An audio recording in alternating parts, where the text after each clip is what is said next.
Sa Macedonia, may batang mandirigma,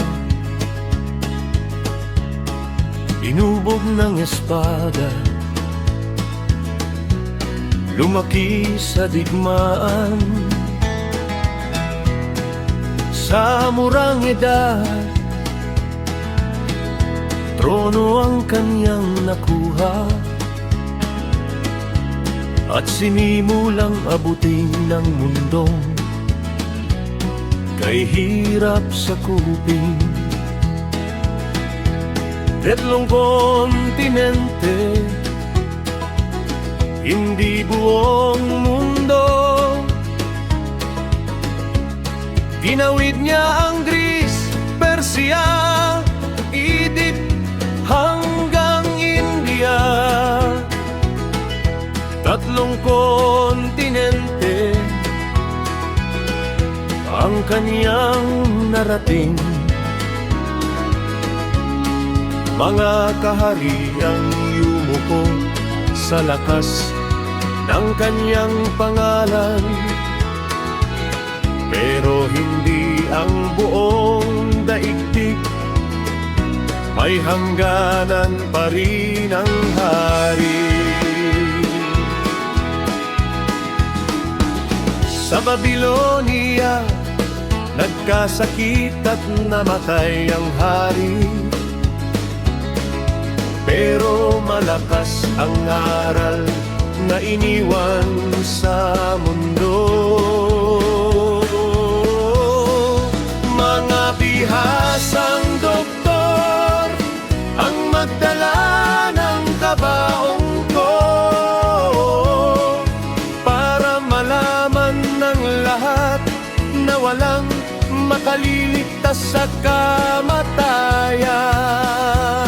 Ikalat ang aking yaman sa daan ng aking libingan,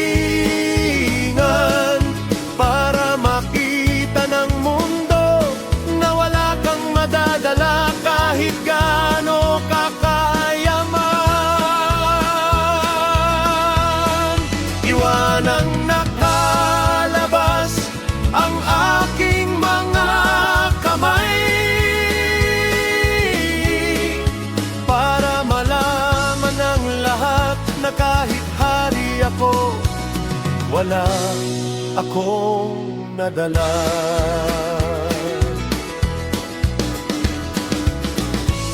Lahat tayo'y pantay sa dulo, walang mataas, walang mababa. Kaya't habang may panahon ka pa, piliin mong gumawa ng mabuti sa kapwa.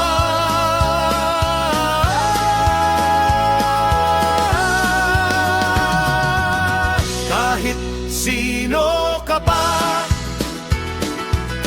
anong taas mo sa buhay, kahit ikaw pa ang pinakamagaling, pinakamalakas at pinakamatalino sa mundo, pag oras mo na,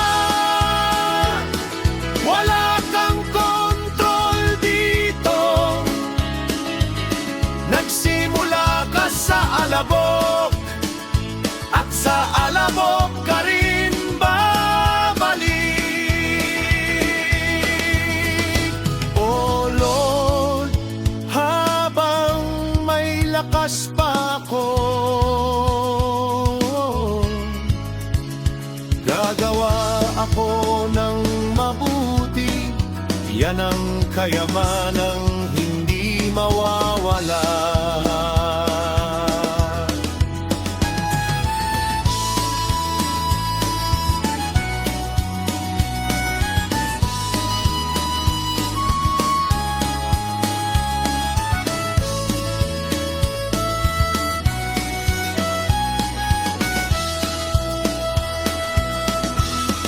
Doon magtatapos ang liliwa mong libro ng buhay mo.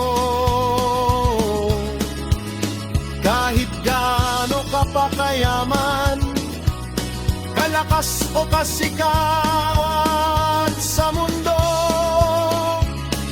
Ikaw ang pumili ng direksyon at destinasyon mo, at sa huli ang Panginoon na ang bahala. Siya ang magsasabi kung nandoon ba ang pangalan mo sa libro niya.